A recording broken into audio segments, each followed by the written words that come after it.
जय श्री राम। आप सभी लोगों को उत्तराखंड में वेदत व्यास जी महाराज की गुफा हम लोग दर्शन करने के लिए जा रहे हैं। साथ में मैं क्यों ना उसके कदम ले अपनी पलकों पर।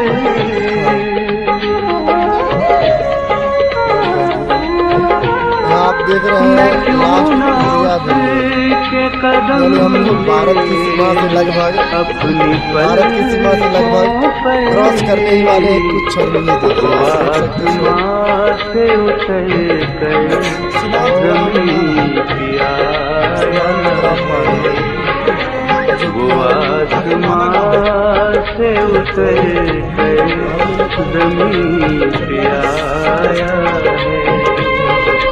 मगर वो शख्स ज़मीन पर खुदा का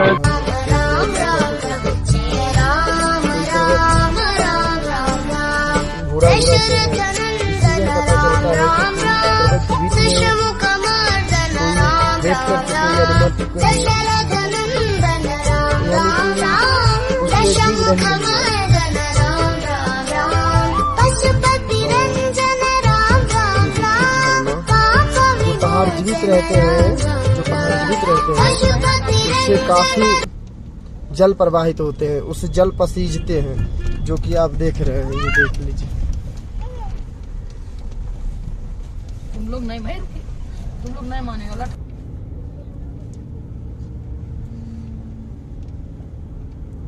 काफी बाहर से लोग आए हुए हैं, जो कि आप देख सकते हैं। ये देखिए।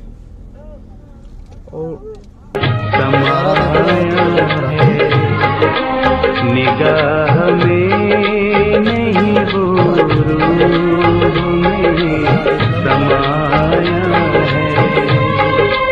मगर वो शख्स ज़मीन पर खुदा का साया है। ये और बात के इंसान बन के आया है।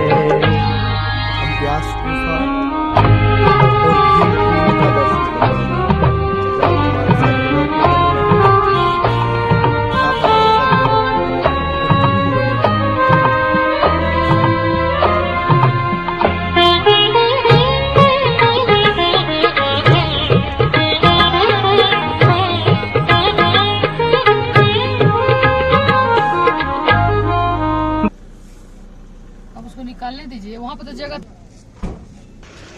व्यास गुफा की ओर हम लोग प्रस्थान कर रहे हैं, तो आप हमारे साथ बने रहें।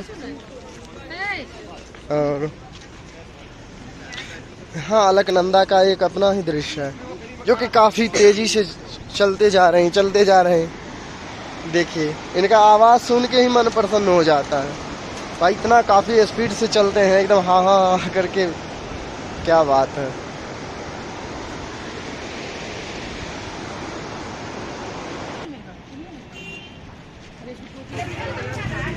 देखिए, यहाँ लिखा हुआ है, भारत के अंतिम गांव में, माना गांव में आपका स्वागत है। भारत का लास्ट गांव।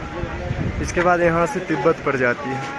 तो आप हमारे साथ YouTube ब्लॉग पे बने रहें, जैसे कि मैं दिखा रहा हूँ आपको। ये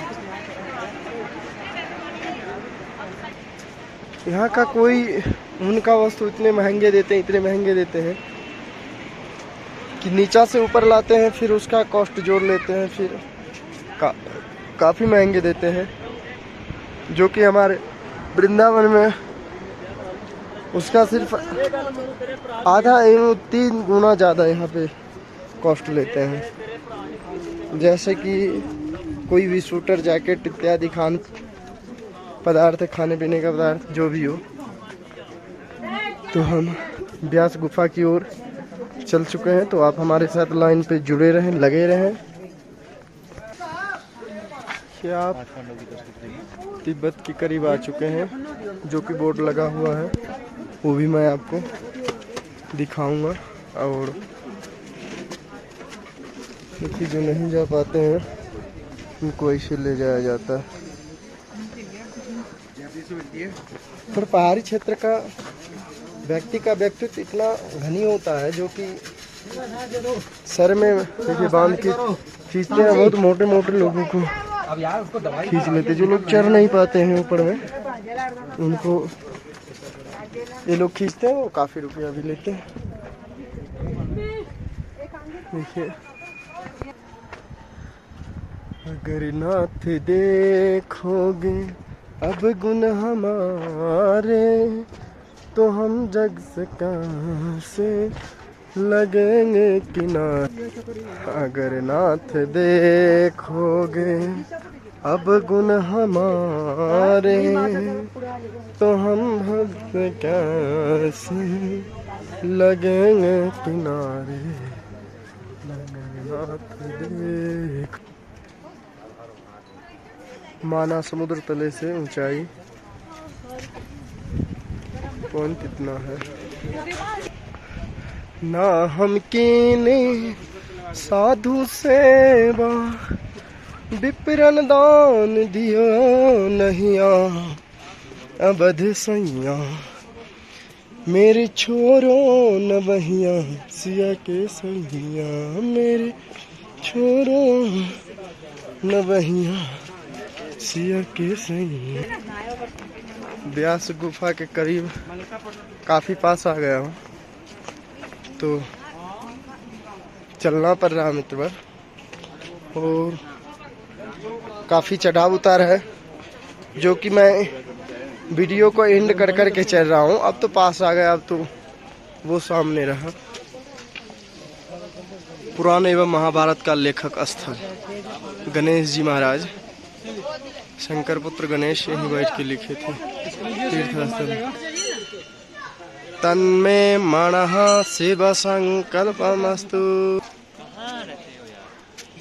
काफी चढ़ाई है। भीम पुल यहाँ से 300 मीटर ऊपर की ओर है।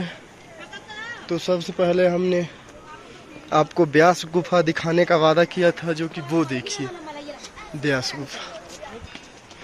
दम तो घुट रहे हैं, ऐसे प्यारे जैसे लग रहा है कि हमें कोई पीछा से दबा रहा, हम भाग रहे हैं। इतना काफी परेशानी होती है चढ़ाई में।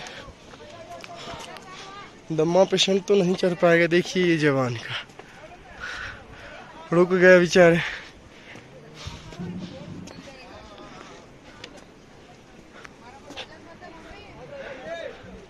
बाह बहरे मौज फकीरी की। शबी मुनि का चित्रपट बना हुआ है। फैल जी, वैशंपायन, जैमिन, सुमंतु मुनि जी। आप देख रहे हैं कि हमने श्री वेद व्यास जी महाराज के यहाँ पहुँच चुके हैं।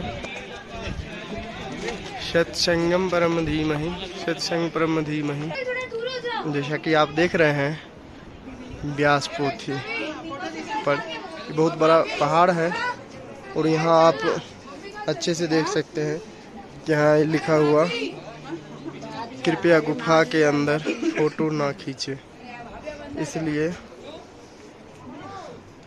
दिखाने में असमर्थ हूँ और आप यह देख लीजिए। श्री कृष्ण द्वैपायनो वेद व्यासाय नमः। श्लोक नारायणं नमस्कृतं नरं चैव नरोत्तमं देवी सरस्वती व्यासो ततो जयमुदीरये।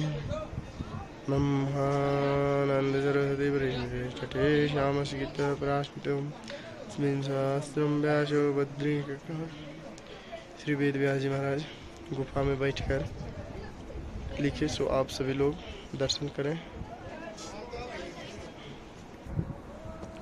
बाहरे मौज फकीरी की। आप देख रहे हैं कि श्री व्यास जी महाराज इस गुफा के अंदर श्रीमद् भागवत लिखे, जो कि मैं दिखाने से असमर्थ हूँ। इसलिए कि इसमें लिखा हुआ है कृपया गुफा के अंदर फोटो ना खींचे। आप इंट्रो ध्यान दीजिए कि महाराज जी का बोल बदरे विशाल भगवान की जय। तो वेद व्यास जी ने इसी पावन गुफा में बैठ करके हमारे जितने भी ग्रंथ वेद पुराण शास्त्र हैं सबकी रचना यहीं पे की। केवल महाभारत को लिखने के लिए समय की कमी होने के कारण गणेश जी को बुलाया गया, क्योंकि द्वापर का अंतिम समय था, कलयुग आने वाला था। तब गणेश जी ने शर्त रखी कि शुट्टे तत्प्राह विघ्नेशु यदि मे लेखनी क्षणम, कि लिखते वक्त मेरी लेखनी क्षण भर भी रुकनी नहीं चाहिए। रुक गई तो आगे नहीं चलेगी, क्योंकि गणेश जी दोनों हाथों से लिखने वाले थे। तो यहाँ से वेद व्यास जी महाभारत बोलते गए और नीचे गणेश गुफा में गणेश जी लिखते गए। उसके बाद भी वेद व्यास जी को जब आत्मसंतुष्टि नहीं हुई तो इस स्थान को छोड़ देते और यहाँ से उदास होकर के चले जाते हैं। भीम पुल के नीचे सरस्वती नदी के किनारे पे जा कर के बैठ जाते हैं। तब तक नारद मुनि आते हैं। नारद जी कहते कि भगवान तुम इतने उदास क्यों हैं? तो वेद व्यास जी कहते मैंने इतने ग्रंथों का लेखन कर दिया, वेद पुराणों की रचना कर दी, तब भी ये चित्त जो है शांत नहीं हो रहा। तब नारद जी ने कहा कि जब तक तुम पीवते भागे वैतम रसमालयम, कि जब तक तुम भागवत रूपी रस का पान अपने भक्तजनों में नहीं बांटोगे तब तक तुम्हें संतुष्टि नहीं मिलेगी। तो अंत में इसी स्थान में आकर के नारायणम नमस्कृत्य नरम चैव नरोत्तमम देवीं सरस्वतीं व्यासं ततो जयमुदीरये। नर नारायण भगवान को प्रणाम किया, माँ सरस्वती की वंदना की और यहाँ पे आकर के भागवत महापुराण की रचना की। मंदिर के गुफा के अंदर जो दर्शन है, सबसे पहले विष्णु जी विराजमान हैं, दूसरे नंबर पे वेद व्यास जी की प्राचीन मूर्ति है और बड़ी वाली एक मूर्ति नई मूर्ति 96 में स्थापित की गई। तीसरे नंबर पे सुखमुनि हैं, सुखदेव जी व्यास जी के पुत्र, जो 12 साल तक माँ के गर्भ में रहे। और लास्ट चौथे नंबर पे हैं वल्लभाचार्य जी। तो ये वल्लभाचार्य 500 वर्ष पहले छत्तीसगढ़ चंपारण से यहाँ पे आए थे। 500 वर्ष पहले 11 साल की उम्र में। उस समय न कोई एम्बेसडर थी, न कोई समूह टाटा, न कोई पुल, न कोई एरो का चिन्ह। तो कैसे आए होंगे जब आज जब हर वक्त के पास अपना साधन है, फिर भी गाड़ी को छोड़ करके भक्त पैदल के मार्गों पे जब चलते तो उनकी हालत कैसी होती उन्हीं को पता होगा। तो वल्लभाचार्य जी इसी सूत्र को लेकर आए कि ब्रह्म नद्याम सरस्वत्या माश्रमं पश्चिमे तटे सम्या प्रासति प्रोक्तः ऋषीणां शत्रुवर्धनम तस्मिन् स्व आश्रमे व्यासो बद्री षण्डमण्डिते आसीनो उपपृश्य प्रणिदध्यो मनः स्वयं, कि जहाँ पे ब्रह्म मतलब ज्ञान को देने वाली माँ सरस्वती हो, सम्यप्रास नामक क्षेत्र हो, बेरी की झाड़ी हो, उसी स्थान में वेद व्यास जी का पुण्यधाम होगा।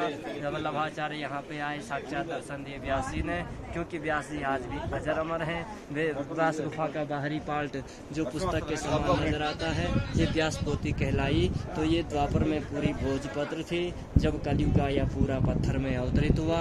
अगर भोजपत्र रहता तो भक्त से उठा करके बेच देते मार्केट में। तो जो बद्रीनाथ के अंदर भगवान विष्णु विराजमान हैं, वो स्वयं भू विष्णु हैं, वो किसी कलाकार ने नहीं बनाया, वो स्वयं भू विष्णु है। जब द्वापर का अंतिम समय था, कलयुग आने वाला था, तो भगवान विष्णु पत्थर की मूर्ति में विराजमान हुए। तो भागवत की बुक साक्षात कृष्ण स्वरूप होती, कलयुग आते ही भी पत्थर में अवतरित हो गया। बोल बदले विशाल भगवान की जय। और ये सामने पे जो पहाड़ दिखाई दे रहा है, ये नारायण पर्वत है। और ये हल्का दिखाई दे रहा है, ये शेषनाग है, ये बर्फ वाला। और ये वाला कुबेर पर्वत जिस पे हल्का बादल लगा हुआ, ये कुबेर पर्वत। और ये वाला नर पर्वत है जिस पे हम लोग खड़े हैं, ये नर पर्वत है।